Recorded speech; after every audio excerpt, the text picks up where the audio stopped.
Hello student.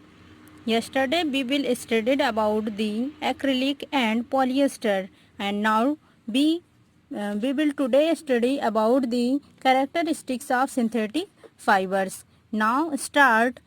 Imagine that it is a very rainy season. Means that क्या हुआ कि imagine करिए कि ये जो सीजन है वो रेनी सीजन है. What kind of umbrella would you use and Y.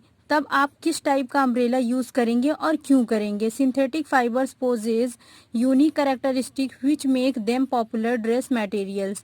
जो सिंथेटिक फाइबर्स होते हैं वो यूनिक कैरेक्टरिस्टिक्स रखते हैं, इसी वजह से ये क्या होते हैं विच make them popular dress material, जो इनको एक ड्रेस मटेरियल्स बनाने के लिए भी पॉपुलर करता है. They dry up quickly. ये क्या होते हैं आसानी से सूख जाते हैं. Are durable, less expensive, readily available and easy to maintain. Means that ये आसानी से सूख जाते हैं, इनकी स्थिरता अधिक होती है, ये कम महंगे होते हैं. ये क्या कहते हैं रेडली अवेलेबल मतलब आसानी से उपलब्ध हो जाते हैं, और इनके रख रखाव में भी आसानी होती है. Perform the following activity and learn for your self. आप ये एक्टिविटी दी जा रही है उसको आप पढ़िए एक्टिविटी को, और उसके बाद उसको एक्टिविटी को करने के बाद आप उसका जो रिजल्ट आता है उसको आप खुद हमसे डिस्कस करिए. गिवन है आपको take 2 cloths piece of the same size रफली half a metre square is. Means that क्या हुआ आप 2 पीस ले लीजिए कपड़े का, वो भी किसमें स्क्वायर मीटर में. One of they should be for natural fibre and the other would be synthetic fibre. आपका एक पीस का किसका होना चाहिए सिंथेटिक और दूसरा नेचुरल फाइबर्स का होना है. You can take help of your parents in selecting these piece. आप अपने पेरेंट्स की भी हेल्प ले सकते हैं इन क्लॉथ्स को सेलेक्ट करने में. Soak the piece of different mug each containing the same amount of water. आप क्या करिए दो वो कंटेनर ले लीजिए. Take the piece of out of containers after 5 minutes and spread them in the sun of for a few minutes. और आप क्या करिए कुछ 5 मिनट्स के बाद किसी दोनों टुकड़ों उसको आप या किसी एक को आप जो है एक कपड़े के पीस को उठा लीजिए और उसके बाद उसको धूप में डाल दीजिए सूख जाए. Compare the volume of the water remaining in the each container. फिर आप दोनों को अलग अलग जैसे आपने निकाला है फिर देखेंगे आप कंपेयर करिए कि दोनों के वाटर में के वाटर का जो लेवल है वो सेम है या फिर डिफरेंट है. अगर डिफरेंट है तो आप बताएंगे हमें कि सिंथेटिक फाइबर में है या फिर नेचुरल फाइबर में है. पहला क्वेश्चन. एंड सेकेंड क्वेश्चन ये है कि उनके ड्राई अप होने में उनका जो टाइमिंग है वो कितना है, सेम है या फिर अलग अलग है. फिर है what does the activity tell you about the characteristics of synthetic fibre. और इस एक्टिविटी के बाद आप हमें बताएंगे सिंथेटिक फाइबर का जो कैरेक्टरिस्टिक्स है वो कैसा है. Find out from your parents about the durability cost maintenance of these fabrics compare to the natural fabrics. मतलब क्या हुआ कि आप अपने पेरेंट्स की सहायता से भी उनकी हेल्प से भी सिंथेटिक फाइबर की ड्यूरेबिलिटी कॉस्ट मेंटेनेंस के बारे में आप नेचुरल फाइबर और सिंथेटिक फाइबर के दोनों का कंपेयर करके आप उनसे पूछ सकते हैं कि क्या डिफरेंस होता है. नेक्स्ट टॉपिक है आपका plastic. You must be familiar with many plastic articles used every day. Means that आप क्या है प्लास्टिक के बहुत सारे वस्तुओं से बहुत अच्छी तरीके से फैमिलियर हैं मतलब कि परिचित हैं.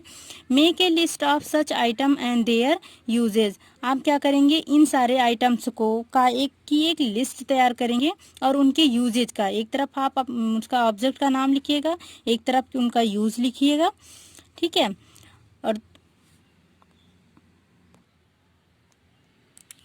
नेक्स्ट है plastic is also polymer like the synthetic fibre. Plastic भी क्या है पॉलीमर होता है सिंथेटिक फाइबर की तरह. मतलब ये भी क्या है टाइप्स ऑफ पॉलीमर में प्लास्टिक भी आपका आ गया. All plastic do not have the same types of arrangement of the units. और जितने भी हमारे पास प्लास्टिक्स होते हैं सबका अरेंजमेंट क्या होता है वो सेम यूनिट में की तरह नहीं होता है. In some it is linear whereas in the other it is cross linked.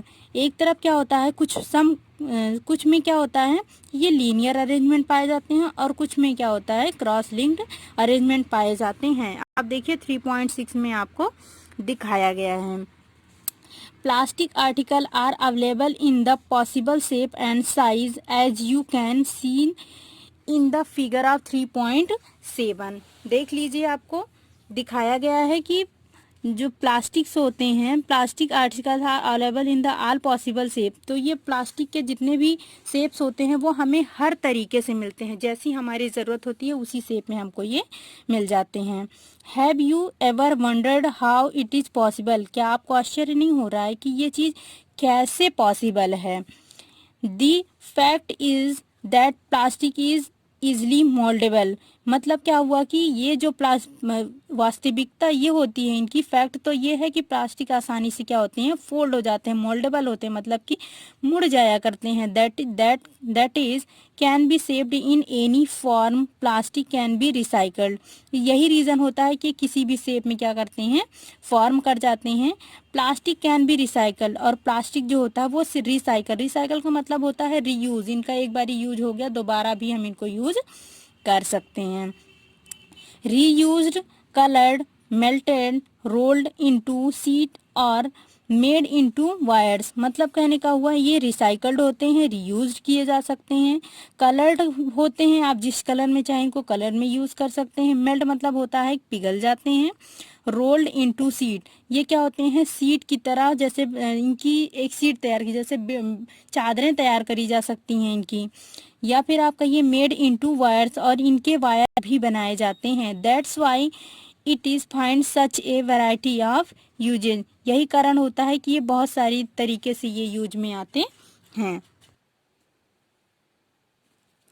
Next topic है आपका पॉलीथीन। पॉलीथीन टू वर्ड से मिलकर बना होता है, poly plus ethene. Polythene is an example of plastic. Polythene भी क्या है, एक प्लास्टिक का ही एग्जाम्पल होता है। It is use for making commonly use polythene bags. ये वैसे तो आप जानते होंगे कि इसका जो यूज होता है वो कॉमनली किस में होता है, पॉलीथीन के बैग बनाने में ही किया जाता है। Now try to bend a piece of plastic yourself. आप क्या करिए, एक छोटा सा पीस ऑफ प्लास्टिक्स ले लीजिए, प्लास्टिक का एक टुकड़ा ले लीजिए। Can all the plastic articles be bent easily? तो क्या आप इसको इजिली बेंट मत का मतलब होता है मोड़ सकते हैं। यू विल ऑब्जर्व दैट, आप देखते हैं, that some plastic article can bent easily while some break when force to bend. कुछ को आप सम प्लास्टिक्स को आप देखते होंगे कि उसके जो बर्तन होते हैं या जो भी ऑब्जेक्ट हमने लिया, जो आर्टिकल लिया हो, वो इजीली क्या होते हैं, मुड़ जाते हैं। जबकि दूसरा क्या होता है, कुछ ऐसे होते हैं जिनको अगर हम मुड़ते तो है नहीं, अगर हम फोर्स लगाते हैं तो वो क्या करते हैं, ब्रेक कर जाते हैं। Then be add hot water to a plastic bottle, it get deform. क्या होता है कि अगर हम किसी गर्म प्लास्टिक के बर्तन में क्या करते हैं, पानी डाल देते हैं, मतलब बर्तन है प्लास्टिक का, और उसमें हम लोग हॉट वाटर मिक्स करते हैं, तो क्या करता है, वो डिफॉर्म कर जाता है, मतलब कि वो विकृत हो जाता है। आपने देखा होगा कि वो पिघल के मतलब टेढ़ा मेढ़ा उसका जो शेप होता है वो चेंज हो जाता है। Such plastic which get deform easily on heating and can be bent easily are known as the thermoplastic। तो आपसे क्वेश्चन किया जा सकता है व्हाट इज थर्मोप्लास्टिक, तो आप कहेंगे such plastic which gets deform easily on heating and can be bent easily are known as the thermoplastic। तो आप कहेंगे कुछ ऐसे प्लास्टिक्स होते हैं जो हीट करने पर इजीली क्या होते हैं, बेंट हो जाते हैं, मतलब कि मुड़ जाते हैं, तो ऐसे प्लास्टिक्स को हम क्या बोलेंगे, थर्मोप्लास्टिक्स बोलेंगे। Polythene and PVC are some of the example of thermoplastic।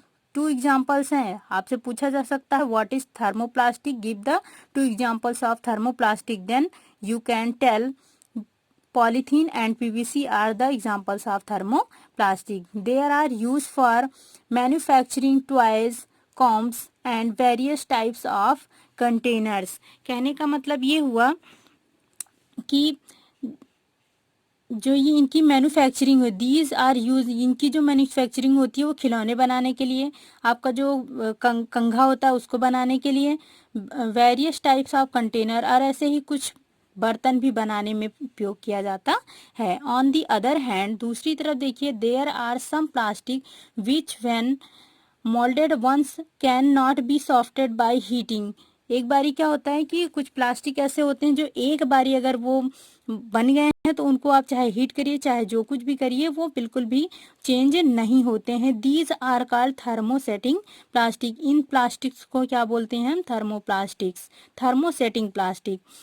Two examples are bakelite and melamine. मतलब बेकेलाइन और मेलेमाइन क्या होता है? Two examples of thermosetting plastic से होते हैं।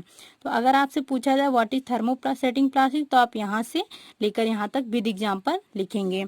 Bakelite is a poor conductor of heat and electricity. Means that क्या हुआ, जो बेकेलाइट होता है वो पुअर कंडक्टर होता है। मतलब कंडक्टर का मतलब होता है कुचालक होता है। हीट और ऊष्मा और इलेक्ट्रिसिटी, विद्युत और ऊष्मा का क्या होता है? पुअर कंडक्टर होता है। It is use for making electrical switch. ये क्या होता है? इलेक्ट्रिक स्विच बनाने के लिए। हैंडल्स ऑफ वेरियस यूथेंसियल, मतलब जो बर्तन होते हैं उनके हैंडल्स बनाने के लिए। Etcetera. Melamine is versatile material. Versatile का मतलब होता है बहुत ही उपयोगी या बहुत ही पॉपुलर।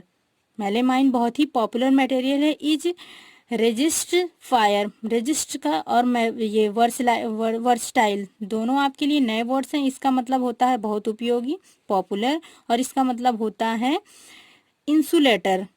इंसुलेटर मतलब होता है सुचालक। इट इज, ये क्या करता है? It is resist fire, sorry ये होगा कंडक्टर होगा। It is the fire of conductor of fire, मतलब कि ये उष्मा का क्या होता है? फायर को का विरोध करता है। And can tolerate heat better than other plastic, और ये क्या करता है? दूसरे प्लास्टिक की अपेक्षा क्या होता है? ज़्यादा अच्छा होता है। It is use for making floor tiles. ये क्या होता है? जो फ्लोर की टाइल्स होती है, मतलब फर्श की टाइल्स बनाने के लिए इसका उपयोग किया जाता है। And kitchenware, kitchenware का मतलब होता है किचन के जितने भी बर्तन होते हैं। And fabrics which resist fire, और या फिर आप कहिए किचन में जो काम करने वाला कपड़ा होता है वो बेयर क्लॉथ होता है, उसको बनाया जाता है।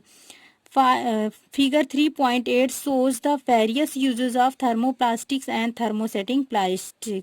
तो यहाँ पे आपको ये दिखाया गया है, ये फिगर नंबर 3.8 ये शो करता है कि what is thermoplastics and thermosettings plastic. तो आप जब बनाएंगे फिगर थर्मोप्लास्टिक और थर्मोसेटिंग प्लास्टिक का, तो ये दोनों फिगर भी साथ में बनाएंगे। Thanks for watching. अगर आपको वीडियो अच्छा लगा है तो लाइक और कमेंट जरूर करिएगा। अगर आप हमारे चैनल पर नए हैं तो चैनल को पहले सब्सक्राइब कर लीजिए। Thanks for watching.